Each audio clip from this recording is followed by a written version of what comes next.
અમદાવાદમાં એક આશ્ચર્યજનક ઘટના સામે આવી છે। લક્ઝુરિયસ ગાડીઓ ખરીદી શકે તેવા કરોડપતિ સંપત્તિ ધરાવતા હિતેશ જૈન નામનો એક આરોપી મોજશોખ માટે એક્ટિવા ચોરી કરતો હતો। આરોપી હિતેશ દરરોજની એક એક્ટિવા ચોરી કરતો હતો અને ચોરીના એક્ટિવાથી અલગ અલગ જગ્યાએ ફરતો હતો।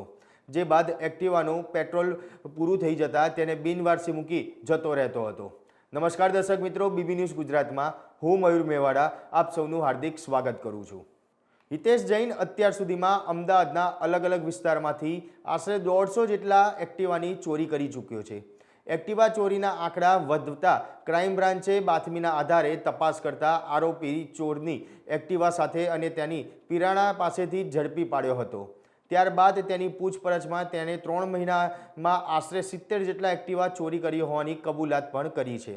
અમુક એક્ટિવા પિરાણા પાસે ખુલ્લા મેદાનમાં મૂકી રાખ્યા હોવાની તપાસમાં સામે આવ્યું હતું। ત્યારે ક્રાઇમ બ્રાન્ચે આરોપી પાસેથી ચોરીના 20 એક્ટિવા કબજે કર્યા છે। ત્યારે પકડાયેલા આરોપી હિતેશ જૈને 9 વર્ષ પહેલાં સામાન્ય જીવન જીવતો હતો, નોકરી કરીને પોતાના પરિવારનું ગુજરાન ચલાવતો હતો અને તેની પાસે શાહીબાગમાં કરોડના 2 ફ્લેટ પણ છે।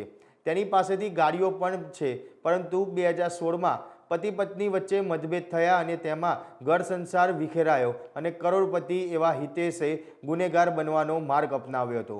આરોપી હિતેશે શરૂઆતમાં એક એક્ટિવા ચોરી કરી અને આ ચોરી તેની માટે નશો બની ગયો હતો।